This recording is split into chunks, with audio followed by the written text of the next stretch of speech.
Greetings folks, and welcome to another episode of 81632-bit. I'm your host Rob, and today we're going to be looking at what I consider to be the 5 best games for you to play on a Sega 32x. Now, for those who don't know what the Sega 32x is, I'll have a link just up at the top of the video here to my more in-depth look at the system, but basically, it was a 32-bit Hitachi SH2 powered add-on for the Sega Mega Drive, or Genesis for our American cousins, which promised a stepping stone into the new 32-bit world that was being planned by Sega and Sony and Nintendo.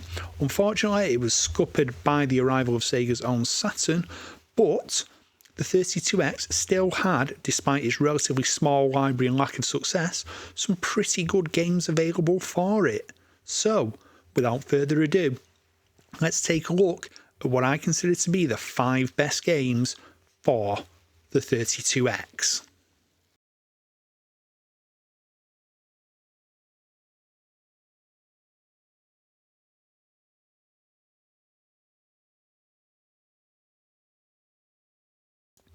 So, first up, we have Afterburner Complete, which is a conversion of both Afterburner and Afterburner 2. Now, Afterburner and Afterburner 2 were arcade machines, and they relied on the incredible superscalar hardware that Sega ran based on their System 16 machines. Now, previously to this, systems such as the Mega Drive just couldn't quite match what these arcade boards could do. They did a pretty darn good job, but being vastly less powerful meant you didn't get the full effect. However, the 32X gave home users an opportunity to see something, if not quite arcade perfect, then certainly damn bloody close to it, as you can see. You know, the sprite scaling's there, the speed of the game is there, it looks frankly superb. This is comfortably one of the best sprite scaling games on any system, let alone the 32X. And it plays really well. It plays just like the arcade machine. It's fast, it's responsive. You know, Afterburner's one of those games you just want to keep playing. It is quite simple. You're just flying into the screen, shooting down enemy aircraft. But you can get a flow on it. It can become hypnotic, almost zen-like, in fact. And it's just damn good fun. And as I said, this version was by far the best home version released, in my opinion. Yes, there's a Saturn version, but I don't know. I prefer the feel of this one for some reason over the Saturn version, although they are both excellent games.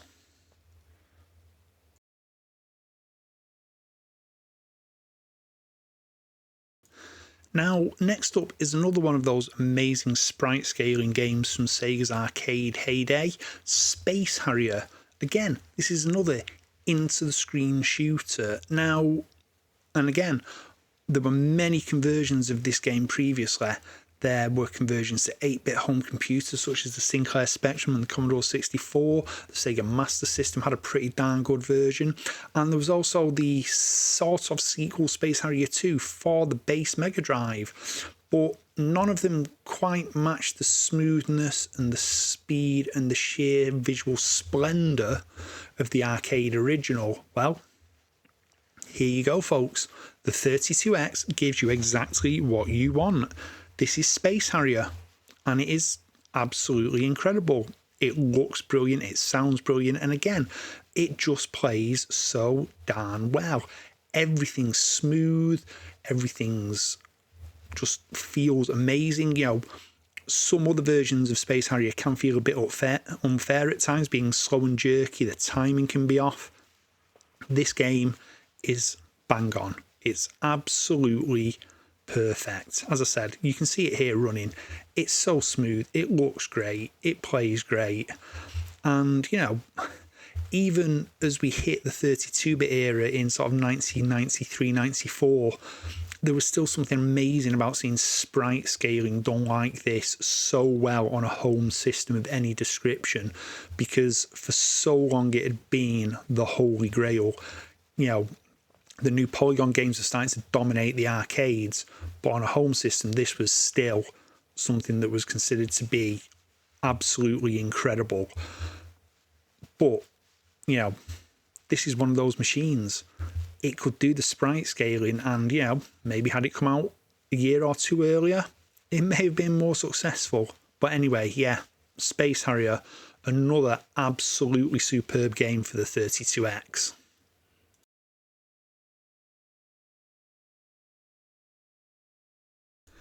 And now we have something really special. This is Darkside, or however you want to pronounce it. And this is a real technical tour de force for the 32X. Yes, it's a basic space shooter and it's polygonal, but as you can see from this title screen here, we have texture mapping. This game is one of the earliest examples of a fully texture mapped 3D game on a home console.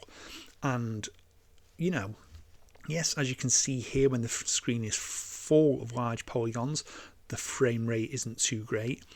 But once you actually get out into the vastness of space, the frame rate is pretty darn good. Now, there are those who do criticise this game, saying it's not the greatest of games, but I would tend to disagree. It's an enjoyable space shooter, sort of not quite in the Star Fox mode, because obviously that was quite on rails. This is much more free roaming with its levels. But, you know, this is the 32X throwing around fully textured and lit polygons in fully three-dimensional space. It's not something that many people expected the 32X to be able to do, especially not after the initial software releases for the system. But here we are. It's a full 3D, fully textured game. It plays quite well. It sounds pretty decent. You know, it's a damn good game. And if nothing else, if you're going to play 32X games, be it on real hardware or like I've had to do for this video through emulation, this is one of those games that is going to show off to people what the 32X really was capable of in the right hands. You know, the system didn't survive on the market for long.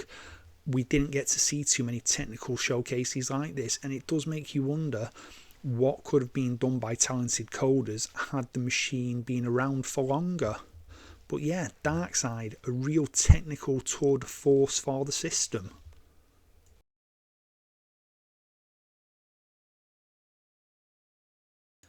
Now, here we have Star Wars Arcade. Now, this was a massively popular arcade machine from Sega. It used their 3D polygon technology in the arcades. I believe this was a Model 1 arcade board machine. And bizarrely, this was the only home conversion of this title, despite its massive popularity in the arcades and the massive popularity of the Star Wars franchise. And you know what? It does a damn good job of replicating the massively powerful arcade machine in the home on the 32X hardware. You know, this was one of the first generation of titles released for the machine and was one of its marquee releases when the system launched. And it's a damn good showcase of what the system could do. You do get two modes. You get the 32X enhanced version and the arcade original. You know, you can play it two-player. Good old Admiral Akbar there. You know, these animated cutscenes are as good as you can expect, really. But it's when you get into the game, it has that authentic Sega arcade feel. You know, if you'd played the arcade game and went and played this, you would be instantly at home. And again, it looks great. Yes, it's not fully texture mapped like Darkside, but that's not a problem. The flat shading works here, and the original was flat shaded. You know, it's still an excellent game. It still looks great. It runs beautifully smoothly. It's it's just one of those great fun to play games, and it's definitely one that I would recommend to anyone who has the 32X. And if you do find yourself getting the original hardware, this is one of the easier titles to get hold of. As I said, it was a game from early on in the system's lifespan, and pretty much everyone who had a 32X would have had a copy of this game at some point. You know, look at it, it's Star Wars, it's fun, it's great. This was way above and beyond anything that the regular stock Mega Drive or the Super Nintendo, even with the Super FX chip, could manage. Again, it just shows what the system was capable of. But, you know, the 32X, it was a dead on arrival system essentially, and even games of this quality couldn't help. But it's the next game which is probably the true standout title for the system.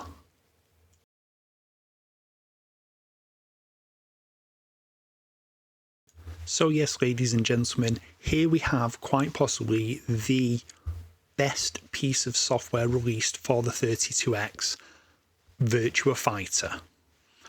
Now, this game was in the arcades on the Model 1 hardware. It was also released as a launch title for the Sega Saturn, which was quite rightly criticised for being somewhat rough. However, this version knocks the absolute socks off the Saturn version. It's an incredibly good conversion of the arcade machine. Yes, it doesn't look as good as the arcade machine, but for my money, it still looks superb. It's silky smooth, and it plays perfectly. This is, in my opinion, the best home version of Virtua Fighter you can get. That includes Virtua Fighter Remix for the Saturn, and, you know, you just can't fault it. This is what the 32X really could do. And again, this is one of those missed opportunities from Sega.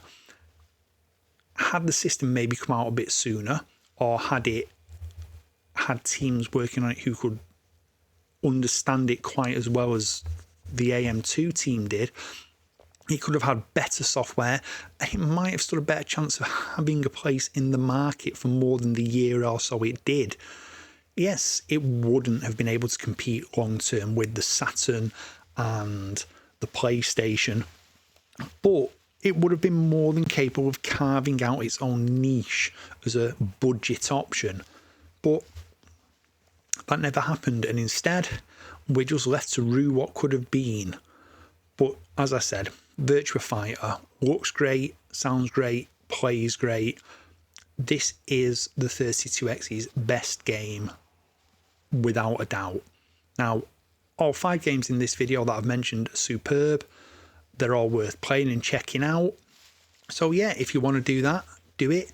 The 32X is really easy to emulate. Any modern Mega Drive emulator will do that for you. And go ahead, try these games out, and try some of the other stuff out there in the 32X library. So there you have it, folks. Those are the 5 games that I consider to be the best of the 32X. Now, if you agree with me, awesome. Leave us a nice little thumbs up. If you disagreed with me, feel free to leave a thumbs down if you wish. Either way, leave a comment below. Let me know what you think. You know, if you really enjoyed this video and just leaving a like isn't enough, do feel free to subscribe to the channel. It's completely free.